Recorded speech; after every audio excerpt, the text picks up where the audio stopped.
Hey everybody, this is Grace, and in this video I'm going to talk about some of the complaints that I have heard from basically other YouTubers, content creators, people who make the videos, and also the people who leave comments. And these comments aren't just on YouTube. I've seen comments from various people, various platforms, and I'm going to go through a list that I've made about these, and it doesn't cover all of them, and I don't give out any channel names because I just don't, and I never have in 5 years I've been on YouTube, a little over 5 years, and they might not even want me to. So especially, either way, if it's something bad about them or something good about them, I just don't do that. I don't tend to. Anyway, I'm going to go through a list that I have made, and I'm just now trying this way of doing videos again. I have a lot to learn and relearn. So bear with me. Some might end and then suddenly start again. So just bear with me on this one. But let me get to all of this. Okay, the end of that clip was an example. But some of what I've heard, at first I want to say that some people need to realize there could be legal issues involved, like defamation of character, when you're giving out channel names and talking bad about them and what they do wrong. There could be. I'm not a lawyer. I don't know. And all this, read the disclaimer. But also some people will question if it will ruin their channel. Well, I'm a small channel, always have been, but I have been doing videos about, especially like copycats and stuff, since I first started my original channel 5 years ago, a little over 5 years ago. And yeah, it could, but that's up to you, what you do, how you see it. But yeah, it can. I don't think that it would ruin a channel, but it could make people, you never know. Some people might just simply walk away because it seems like mainly complaining about others. Okay, well, I will mention that I have seen this in various communities. This doesn't cover all of them. It's not everybody in those communities, of course. It's not. But one of them is the narcissistic abuse survivors community. I've heard quite a bit about that, but I'll go into more detail about why. The drama community, the people who proudly call themselves the BOYT, bottom of YouTube, are some RVers and crime, but that doesn't really cover all of them. That I've heard these kinds of complaints before in these 5+ years, 5 and such years. But like I said, or did I say? But I've seen this more and more recently. More and more people are speaking out about this, and they're upset. They're complaining about some of the things that various, what I'm going through. I mean, this list that I'm going through. So it's not just these communities, and it's not people who are just content creators. I want to make sure you know that it's not just content creators. So. Okay, I keep getting ahead of myself on this, but basically, the first one I wrote down is not the first thing I've seen, but the first thing I wrote down was that many people are making complaints about life coaches on YouTube. And that's not life coaches just in one area, but life coaches all around. And how some people are life coach wannabes. They're talking about it, that they're going to be that, and why they are complaining about them, such as that the people who want to be life coaches or are life coaches are on drugs, hard drugs, alcohol. They are addicts in whatever way. Just because you drink alcohol doesn't make you an addict. I don't drink at all, so hey, I don't do drugs either. But they're making complaints that these are people who are out there because they're popular, are out there saying they're going to be life coaches and help people with their problems, yet they haven't taken care of their own problems, their own lives. So people, some people are speaking out about that and making complaints, and they don't want that to be.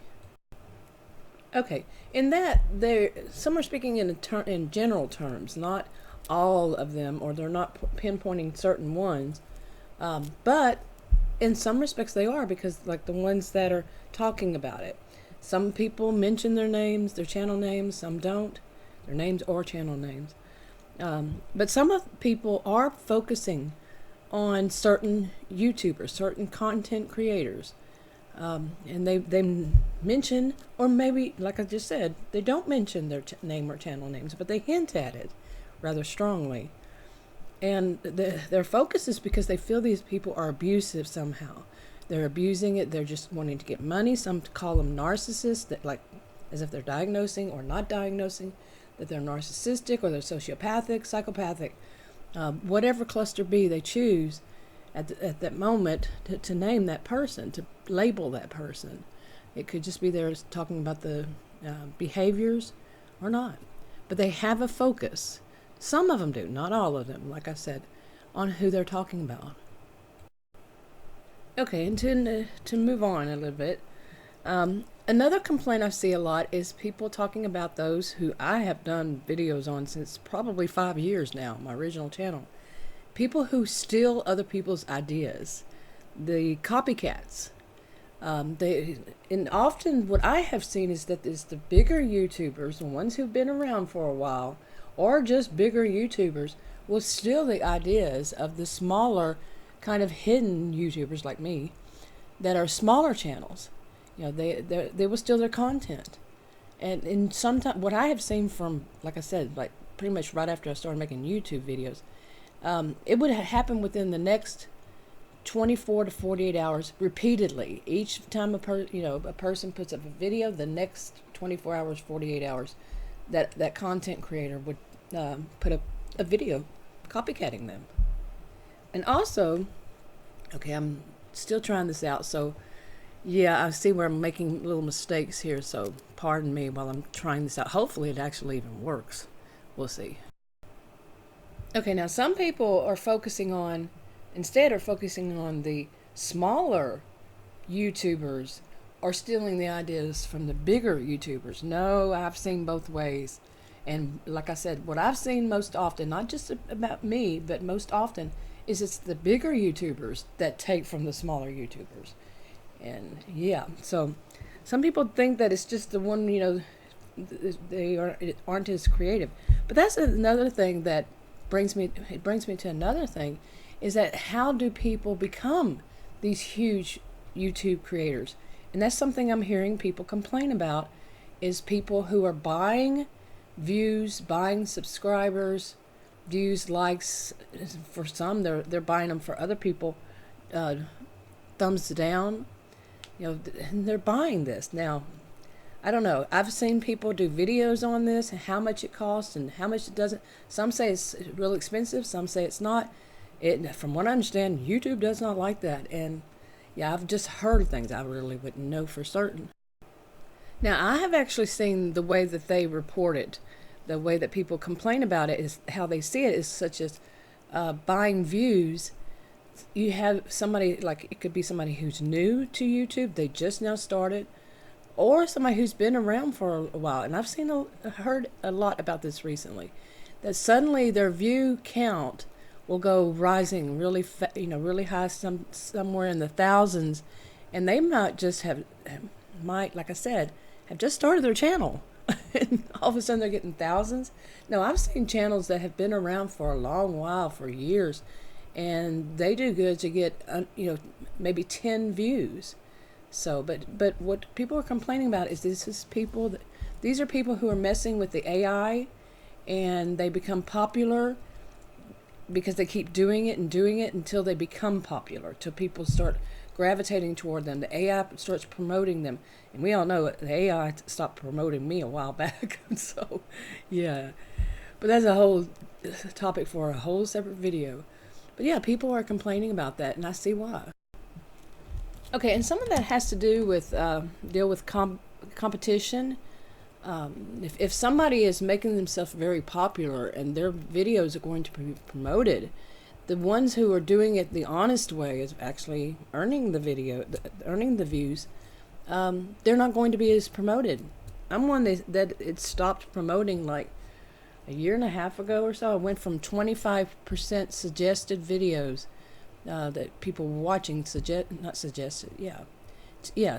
to, like, between, it went as far as down as below 1%. So it's going a little higher now, but I had to do video every day for that to happen. And I can see why people, they see this as competition, and the competition is cheating and winning. And these are the ones who are usually doing it for the money. I mean, they're trying to get, they're trying to do this as a business or a side business, something along that line. I'm not.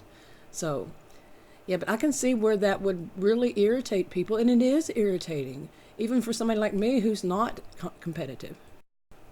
Okay, or not in the competition, you know what I mean. But I can see that it's irritating. To me it is, like I just said, that people are cheating or winning, and this is a community. The ones I do my videos in on this channel tend to be in the survivors, narcissistic abuse survivors community, and these are people who are thinking, these people are, the people who are watching and trying to learn something, they may be thinking that these creators, they're getting so popular because they're so good. And I've heard other people complain along the same line, but this is how I would see it, is that they would think, okay, these are good people when they're not. These are people who are using manipulation. They're manipulating, they're cheating, they're getting it whatever they want because they're looking for the money. And they, some people actually call them narcissists or narcissistic, abusive, on and on, because what they're doing is not the right way. And this, I would say, is the right way, because that's even what, from what I understand, YouTube says is the right way, is to earn them, not to buy them. So yeah, that's a difference. Okay, now I've heard all of these actually for years, but like I said earlier, especially recently. So I'm going to move on to another one, and that's about e-beggars. What I'm hearing more complaints about these days is that people are calling people e-beggars, and people trying to define what is an actual e-beggar and what is not. And what I've seen and heard is often that what is an e-beggar is what they're not doing, but other people would call them what they are doing as being an e-beggar. So some people make a definition of it to suit them and to complain about other people. But them, they're innocent. Other people are guilty of e-begging. Okay? And that really depends on your view. And I don't know of any one set definition that isn't somebody who's trying to get money. Okay, who's doing it. But I have seen these myself over the years, and I think I just did a video. I don't know if I uploaded it yet. Made it public. But yeah, I think I did. On that topic, because you see it so often, and I usually do it once every year or so. Okay, I meant once or twice a year, or more often. Yeah, I'm gonna mix up. Have to, there has to be at least one mistake in every video. But these are just some of them I wanted to cover, and I'm surprised at how many minutes this has gone on. And usually I do them while I'm driving, and I'm going to try to, like I mentioned in a video, but I have it on unlisted now, I think, is I want to try to do this more often, but I don't know what it's going to sound like until I actually upload it and then listen to it from my iPad or my cell phone. I can't hear anything on my desktop. New desktop is for Christmas. For Christmas. And I think. And so hopefully then I can actually hear it, go back through before I have to do all of that, make the video and upload it. But anyway, that's enough for now. These are not, like I said, just my opinions. That these are opinions I've heard of others, and I don't give out names, so I don't want anybody to go and say, point a finger at them or anything. So anyway, I'm going to go ahead and wrap this up. I'll talk to you.